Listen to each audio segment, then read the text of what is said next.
Hey, what's up, party people? Happy Wednesday. Welcome to another exciting episode of SJU.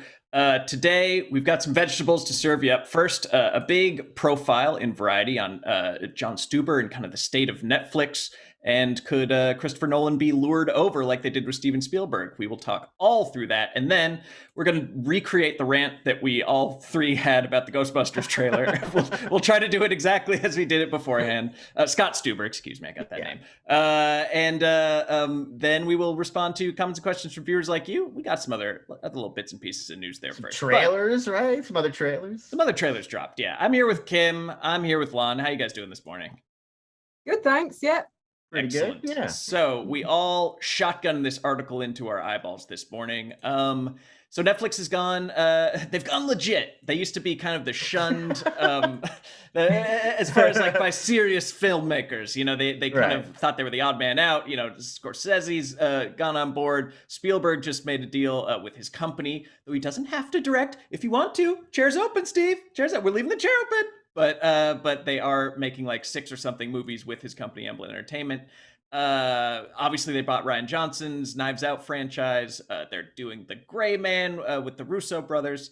They got everybody. Everybody is now beating down the door to work with Netflix. Whereas I think that they were kind of not seen as legitimate as the remaining 5 big major movie studios.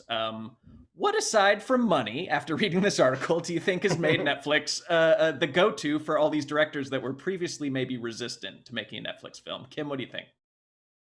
I think the key lies in what Martin Scorsese said a while back about superhero movies and him not viewing them as cinema. I think, I think what the feeling is amongst these filmmakers that the offering in theatrical releases and the opportunities that they have with the studios are diluted. They have less control and less money to make what they want to make. And ultimately, Netflix are offering them the chance, they it's well known that they offer them creative freedom. And they've got the audience and the money to entice them. I think that's the key. Yeah, it was striking from the article. It seems like, I wouldn't say a blank check, but just how little interference there is and how much support they have for, I think they had an anecdote from Halle Berry where they're like, you know what, take as long as you want, take whatever money you need to get it right. We are patient, and they seem to really just want to make movie stars happy. What do you think, Lon? Yeah. Well, I mean, I think you could see it very clearly in Zack Snyder. He went from a situation where he wanted to work within the studio system and these big studios and make what he wanted. And there were all these limitations and there were all these complications. And, well, we can't have you do this. We've got other movies where we're doing that, and we can't let you do this. And then he goes to Netflix, and he's not only making Army of the Dead, but he's turning it into this whole franchise of its own with this prequel and anime and this. And, like, who knows if a Warner Brothers would have gotten behind him on all of that. He gets to play around in his own little sandbox on Netflix with total creative freedom. And I think that is, every director is looking at that same scenario. It's like, well, I could go over here and make this big thing with a Marvel or a DC or, Legendary or any of those kinds of studios. And there's going to be all of these parameters. I have to fit into all of these different boxes. The trade-off is, those big studios are the ones that can release your movie in theaters all over the world and make it this huge cinematic event. And Netflix, yeah, you'll open in a few theaters here and there, but it's really going to live forever on Netflix, which is just, it doesn't feel quite as big a deal and as big a sort of a cinematic kind of release. And so I feel like that's what a lot of these directors are weighing right now. Yeah. And go ahead, Kim. Maybe that's changing. We've seen them striking deals with theatrical chains, and with COVID kind of exacerbating things. It feels like they might be promising more big screen openings for some of these movies in the future. Yeah, he did. Yeah, talk about I definitely think preserving a theatrical window, and he said that he actually takes it on a movie-by-movie basis and allows himself the leeway to say anywhere from 1 week to a now regular 45 days. He takes it on like a movie-by-movie, what it deserves to sit in theaters for. I also just think it's so early. This is a conversation we're going to be having for years, and we kind of don't know. Like, what psychological impact does it have when you're opening a movie in theaters, but people know in a month they'll be able to watch it on Netflix? We're kind of seeing this debate every single time one of these comes out now. Like Black Widow comes out, it's a little soft on the box offices, so the theater owners are like, well, this is because it was on Disney Plus. But then other things will come out and they're on streaming and they're also doing really well in theaters. So I don't know if we know. I think if we eventually discover that there are both of these audiences, and you could do pretty well with a theatrical opening, even when the movie's coming out pretty soon on a streaming service, I do think it'll make sense for Netflix to get more into theatrical because they'll want to use it as an enticement for more high-profile filmmakers. Yeah. So they also buried in there some somewhat concerning numbers, just that Netflix is adding subscribers at a lower rate. They're not doing so well. Their stock took a hit in after-hours trading. They were expecting higher growth than they had, and it just kind of tells you that they're in the middle of this arms race because all these other streamers are also spending billions and billions of dollars on content, and we might be like even though theaters are dying, we might be in kind of a golden age of streaming content because they're all so desperate to be one of the last ones remaining, because you know that they're not gonna they said in this article that there's a study that people are willing to pay for 2 or 3 streaming services, and there's more than that out there, people. There's more, last time I checked. So they really just need to be the last one standing, and they're willing to hand over all this money to make 70 films a year, which is more than one a week. And I feel like everybody except theater chains are to benefit from this. What do you guys think?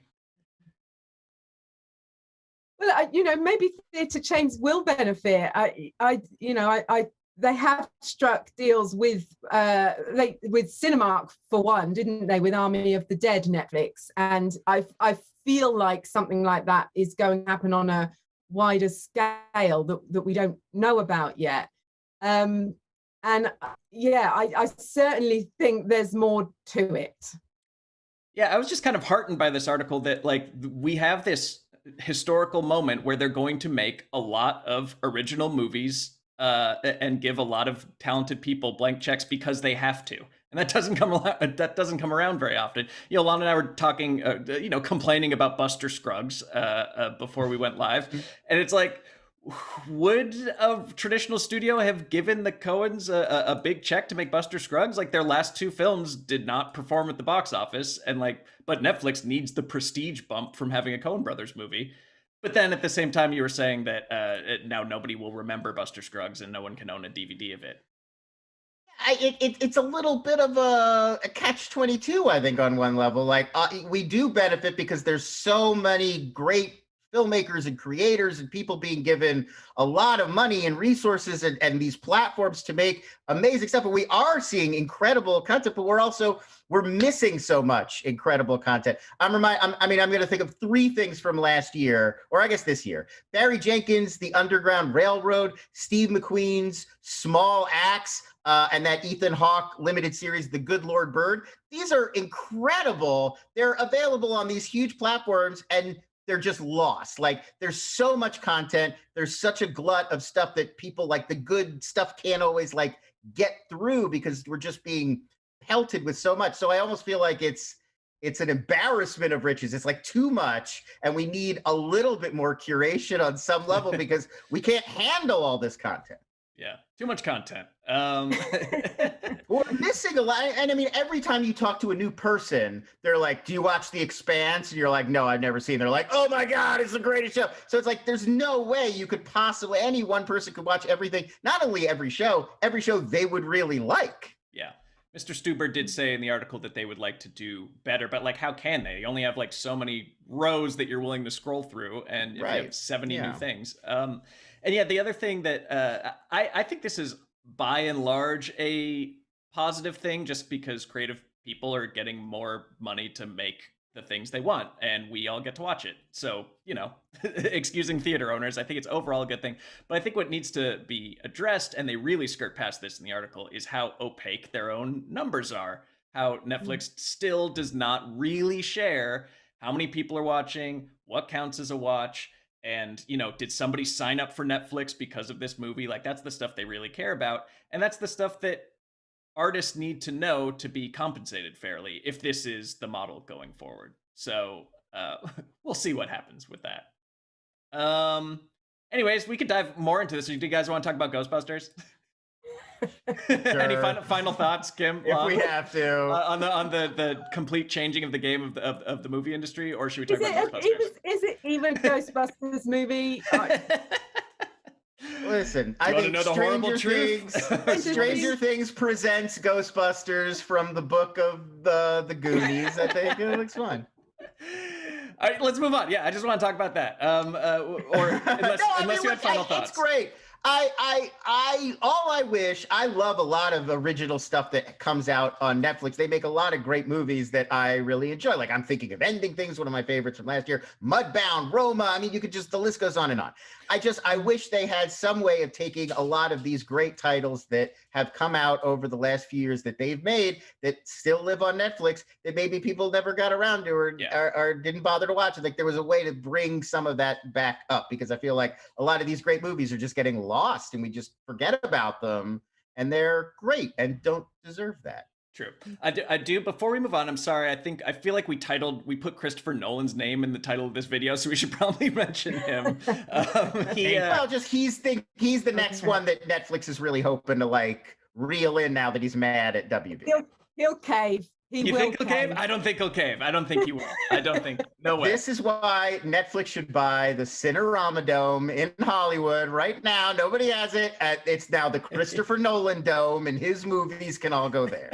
Just 24/7 loops. He doesn't even have a cell phone. You have to. He's like Bill Murray. Write something on an ascot and tie it to a dove. Only reachable by telegram. Still, it's crazy. I don't think there's any way. But yes, it did mention how Netflix is chipping away at him and trying to lure him over. If Spielberg does it, then I guess all bets are off. So they've sent him a registered letter. Right now, there's a bellhop in 20s gear running across the lobby like, Mr. Nolan, Mr. Nolan. He's sorry. He's riding his funicular to his suite right now. He can't be bothered. Okay. On to another guy who probably rides a funicular and owns a variety of scarves. Jason Reitman is following in his father's footsteps and making a Ghostbusters movie. It didn't really look like Ghostbusters to me, dang it. I hate to have this discourse all over again. But as Lon said before we started, what was it? Doesn't Ghostbusters have jokes?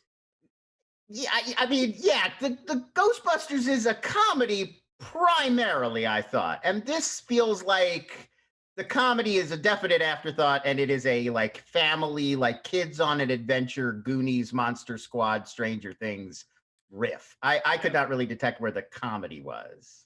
Kim, hashtag not my Ghostbusters, or what? What do you think? Yeah, I agreed. We were talking a bit earlier, or Lon was, and I agreed with him, and I'm going to steal it. But Ghostbusters was kind of near the knuckle, and it was offensive, or close to being offensive, and I want to see that. I mean, I don't I watch where I go, but they were not nice, not particularly nice people that you'd welcome into your home, and that was the key to the comedy. Yeah, the bit is when your plumbing breaks or your electricity fails, you've got rats in your apartment in New York, you have to call, and the guys who do those blue collar jobs are kind of aloof and disinterested, a little schlubby maybe. You kind of want to get them out of your house, but you need them to do this vital service. And what if that vital service was your house was haunted and you needed to get rid of the ghosts? That's the gimmick of Ghostbusters. And I feel like moving it to a farm and making it a bunch of precocious teens robs it of its central gimmick, and I don't know what it is now. The iconography of Ghostbusters, I love those movies, but it doesn't really mean that much to me to see one of those meters Egon was using. The joke was kind of that it was janky and that wasn't important, and that the stuff they made, their technology kind of breaks and doesn't look that impressive, and turning it into the Triforce from Legend of Zelda. It's just weird. It's just a misread of what those movies are. Honestly, the only way that I can make sense of it is that they saw the response to 2016's Ghostbusters and said, oh, for a significant portion of the internet, this stuff is holy reliquaries that we need to treat with such utmost respect and reverence that like we can't even make jokes about them. Like they're so serious because people took Ghostbusters so seriously. She's solving a puzzle and then you open it and it's like one of those traps. Like the joke is that it's cheesy and like you pick it up and it's smoking and it's like it's not, it's not the imagery and the mythology that everybody got into. Like, I don't care if you tie Ivo Shandor into part 3. It's the jokes. They were funny. Like everybody loved Peter Venkman. No, but yeah. So what did the ensconced in shadow Bill Murray at the end do anything for you? I think that's Dan Aykroyd, isn't it? Is it Dan Aykroyd? I think at the end of both Murray and Aykroyd are in this, but I believe at the very end that is Dan Aykroyd answering the phone. Got it. Okay. Does that do anything for you? He was in the 2016 one. Yeah. Yeah. I mean, again, the focus there was on the phone, wasn't it? The hotline. I'm like, why are you this? Like exactly as Lon said, this is not iconic. This phone. Why are you still using this phone? Unless you have Annie Potts answering it like, we got one, and then she hits an alarm. Like that's the beat we remember from the movie. Yeah. Yeah. Oh, well. Absolutely. What a bummer. And then to have Paul Rudd not do anything funny, or I mean, not even on purpose. I don't think he even tried. Do you think like call your dad? He knows. He may like just be like, should this be funny? And it'll be like, yeah. Yes, actually. Hey, thanks, Dad. Good tip. Oh crap, we're way too far along now. Oh my God, we're like three quarters into this thing. I wish you'd said something. Anyways, okay, so from the chat where we have some dissenting views, Sean Met writes, I was thrilled with the trailer. I would rather not get all the jokes revealed in the trailer. I'm sure it will be filled with jokes once it comes out. Oh yeah, I'm sure. It's going to be filled with hilarious jokes. Like I'm going to remain optimistic and hope for jokes. You would make something funny in the trailer. There will be jokes, but they'll be of the kind I do now remember a joke, more of a reference in this one where Paul Rudd's like, it's like The Walking Dead in here. So he'll probably say some things you recognize. Oh boy. Anyways, I think the first one, as more time goes on, was lightning in a bottle with 3 very funny and bizarre people, or 4, and just let it 5 live. if you count Annie Potts. Yeah, there you go. And 6 if you count Rick Moranis. I mean, look, I like Ghostbusters 2 as well. I think Ghostbusters 2 it's not as good as the first one. It holds up all right. Like, I'd love to be pleasantly surprised. Like when I was talking about this on Twitter, a lot of people jump immediately like, give it a chance. Like, I'm not gonna see it and give it a chance. Of course, I'm gonna give it a chance, but boy, it just feels like. And it just feels like I don't know. It just feels like it totally misses what's fun and memorable about Ghostbusters and focuses on, like the lore. And it's like, I don't care about the lore. Yeah. All right. More things to react to. # react to this. The trailer for King Richard and Lamb. Which one do you guys want to talk about? I want to talk about both. Can we do both? Sure, let's do both. Yeah, let's do it. Yeah. I got stuff to say about all this. Kim, what's your pick and why? Well, I'm going to start with King Richard because I don't know much about Venus and Serena Williams. This is a film about Venus and Serena Williams and their rise to fame / success. If you don't know, but I don't know much about them other than the fact they're amazing tennis players and they came from Compton and against all the odds became world champions. So this is called King Richard and focuses on his dad, and the entire trailer is Will Smith as their father, and that they are rendered, Venus and Serena, mainly mute throughout the trailer. Doesn't sit comfortably with me. I'm not sure why it's telling the story of Richard over Venus and Serena here.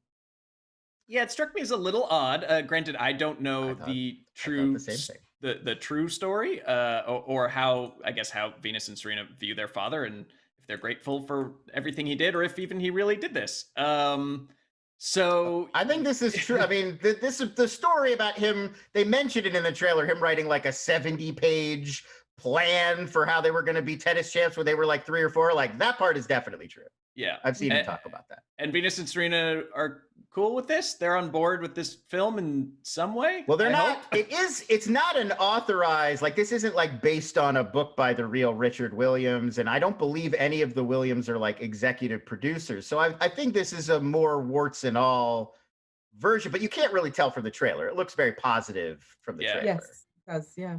Like, I sort of thought, did you guys see Tiger, that HBO Tiger Woods 2-part documentary? Yeah. It was fantastic. But that takes a look. I feel like Earl Woods and Richard Williams, obviously I don't know either of these people that, I don't know either of them personally. I don't really know that much about their stories. They strike me as similar characters. These like very driven fathers who had this like roadmap in their heads for their kids' success and were very driven and worked them very hard, but then eventually they achieved these incredible goals.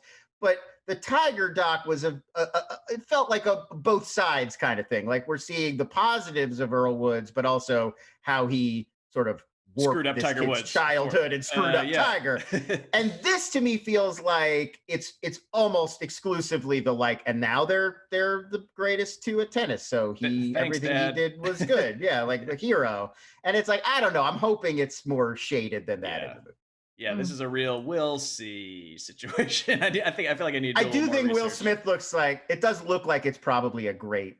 I feel like Smith this captures what Will Smith does best as an actor, which is it doesn't feel like you're watching Will Smith. He's disappearing and playing somebody else, but that innate Will Smith goodness and charisma still comes through. Yeah. Like, when he could do both of those things, that's when you get a great Will Smith performance. Yeah. All right, here's to hoping. And then Lamb is looks tight. I don't want to spoil it, but that ain't no Lamb. But what is it? Another sheepsploitation movie? How many sheepsploitation? Oh, hit this again. Yeah. Anything to say about Lamb beyond just a very bizarre A24 horror fantasy concept that looks good? Good use of Beach Boys in the trailer. I thought so too. Yeah. This feels like it's like post-Witch. Like, in The Witch, we discovered like goats and livestock are real creepy. If you just let the camera like linger on their weird faces and eyes, like, it's really unsettling. And I feel like this is just diving. Like, we got a little taste of Black Phillip in The Witch, and now this is just full-on livestock horror. Yep. And it's like that sheep there. That's a works, wolf. yeah. That's not a sheep. Yeah, this is genuinely chilling to me. Like, the trailer, they're very effective. Yeah. They got square eyes. It's creepy. Yeah, I love also that one shot where she's putting the flower crown on it, which is such an A24, like with Midsommar, and it's just like, oh, they're really getting a brand as a studio, and I'm for it. That child in the trailer a child wearing a sheep's head or a hybrid? You think they found an actual hybrid to put in the movie? A sheeple, a real life sheeple. Look at that sheeple. Yeah, that's gotta be a full head replacement, just like they did with The Irishman. But maybe they just found a child with lamb-like features and kind of. I'm curious as to if it's a combination. I bet on some level, like, there's probably some digital shots and then some where they had like some kind of puppet or prosthetic. That's actually Dax Shepard. I'm reading. That's interesting. That's Will Smith as well. He totally disappears. What a chameleon! Disappeared. What a chameleon! Good times. All right, so that's our little trailer roundup. Some exciting good movies coming out. There's that. I bet that is a kid with just like a hat. That's a kid with a hat and a glove on. Yeah, that's a kid with a hat. Yeah. God damn it! Forget it. I'm done. I'm out. I thought it was a real sheep boy. On to the live chat AMA, skipping over some bits and pieces. Well, we're punting our Universal spending almost $500 million for the Exorcist movies into next week. Yeah. Sounds dumb.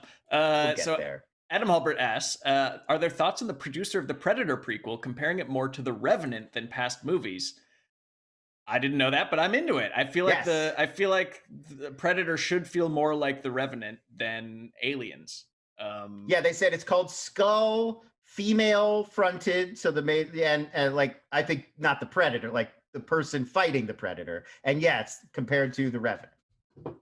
Yes, I like the idea of this. I'm scared that he feels the need to distance the film from previous sequels. And maybe it's just to lure us in again. Well, nobody liked this last one, so they've gotta be like, we're not. No, it's not still that with Boyd Holbrook in the suit. We're not. Forget that. Forget that. Totally. So, no, I like The Revenant. I know people like to make fun of it because it was like Leo screaming on the ground for 3 hours eating animal parts. Yeah, I thought it was. I actually think if you go back and liker. watch it, yeah, I think it's a pretty good movie. So yeah, I'm all in for survival horror, being stalked in the woods by a predator clinging to life. Like, yeah, there you go. Yeah. Sorry, I was just chuckling because Matan Valensky asked a great question that I'm completely stumped by. If Ghostbusters is the ultimate Reagan era film, then what's the ultimate movie of other presidential eras? I feel like I need to do like more research. And sorry, Kim, I feel like you can excuse yourself for this, or do different PMs or different royals. I don't know. But I'm trying to think of like what's the ultimate Clinton movie, what's the Obama movie, what's the Trump movie. I feel like Boogie Nights for the Clinton era, where it's about this incredible ascent of prosperity and everything's going great, and it's like nothing is ever going to happen, and then like the decade changes and it's just brutal downfall. Like sadly, that feels I feel like Crash is Obama's first term. They're like, we did it, we solved racism. I don't know. Trump is interesting because it's like, what angle do you Money take? Plane. Trump to me is more. It's like Home Alone 2, Lost in New York. It's like Vice Principals or another one of those kind of like Walton Goggins, Danny McBride things where it's like these guys are irredeemable a-holes who never experienced the consequences of their actions. So I'm gonna go with any Danny McBride comedy. I believe it came out before his actual era began, but Spring Breakers for the Trump era. I feel like that there's something there that I could sort of see that. Yeah. What's a HW? What's Papa Bush? Anyways, get back to us on that. Yeah. But this is a fascinating question. There's a free tape here. It's a good question. We might revisit that one. Yeah, we'll have to revisit. Big Lebowski is set during the H.W. Bush years, but it was made later. Yeah. Okay, so I got went down a rabbit hole in that question, but there's other ones. Jim 1 asks, in honor of the Olympics, what is your favorite sports movie? After Ski School, of course. Thank you. It's not my favorite sports movie, but I do appreciate Ski School. Favorite sports movie? Anyone? Tough. There's a lot. There's so many good. Growing up, I was a huge fan of Major League. Like as a kid, like that was one of the real like quotable movies among my friend group, and like the silliness of that always really appealed to me. So probably just speaking personally, it's probably Major League. Yeah. I'd say for curiosity value, and because there aren't very many, I'm going to say soccer movies. I would normally say football, but we have a mainly American audience. So I'm going to say a film called A Shot at Glory, which is from the early 2000s, which was a really curious film starring Robert Duvall, set in Scotland, had a real life footballer, Ali McCoist, playing a major role in it, and I think probably his only ever acting role. And the football club, the Scottish football club, was owned by Michael Keaton. And Cole Hauser was a player on the team as well. And otherwise, I think most of the rest of the team were made up of real life football players. And so I'm going to say that one. Watched that. That's fascinating. It has a lot of big American actors and still made very little impact over here just because we don't care about your favorite sport. Yeah. Lon, you have a favorite? Oh, I said Major League, but Major League, I could pick another one I really liked growing up, Ladybugs, speaking of soccer movies. The only movie I've ever actually walked out of. So the only time and Jonathan Brandis. That wasn't doing it for me. I could think of a couple, and it kind of tells you how flexible sports movies are, because I feel like they're very different films. Because mine would be something like The Sandlot, which I think is a fantastic kids movie. And then something like Any Given Sunday, which I think is like a real take. it's a more realistic take on the current world of sports. And then something like, you know, Rocky IV, which is just complete cheese and like 80s machismo. And I think that they're all great and all very different. So yeah, sports movies. It's like animation. It's not really a genre. It's just kind of like a setting. It covers a lot. It covers a lot of ground. Yeah. I recently rewatched Hoosiers because I had missed a few Schmodown questions in practice matches regarding it, and it really holds up. Still a lot of fun. Great Gene Hackman performance. Super good. All right, I'll let you end on this, Kim. Jim won't ask another question. You get to toot the horn of your own continent. Question for fellow Brit. Is there a part of the UK that deserves to be seen in movies more? I love London, but I feel it's overused. Where the UK needs more filmic love. Yes, I see that you recommended the Yorkshire Dales, which is lovely. But I'm going to give a shout out to my own Hastings, which is where I now live, which is on the south coast with southeast England, and it's beautiful and rural, and you know we're on the English Channel, and there are so many great locations here. But I do believe East Sussex, which is the county that Hastings is in, was in one of the recent Fast films. So there you go. The shock. This is East Sussex. Who could forget that scene? But more is it one with the Shaws? Maybe is it like when he's driving around with Queenie Shaw? Is that? I remember there was a scene in a building. There wasn't much of the scenery of East Sussex, but they had an HQ or something in fair enough. In the scene. Good times. All right, next vacation we'll meet you in East Sussex. I mean, in fairness, there's Peaky Blinders. That's Birmingham, right? Birmingham. Yeah. But again, that's a big city. Hastings is just a town. Right. You're saying like out of the way. Yeah. Like the kinds of places where like doctors go in BBC shows, you know, like they had to leave London and then went to this little village. The Lake District. Yeah. Quaint villages are the UK's main post-Brexit I feel like export. every new Acorn TV show, like a BBC show that comes over here to Acorn TV, every single one is like he was living a high-powered life as a heart surgeon in London until one mistake, and now he's got to go to Yorkhamptonshire and be a small-town doctor. Love it. Gotta love it. All right. Thank you guys for joining us. Lon, Kim, always a pleasure. Please come back next week where we'll do more similar things, but with different news. We love you guys. See you then. Bye-bye.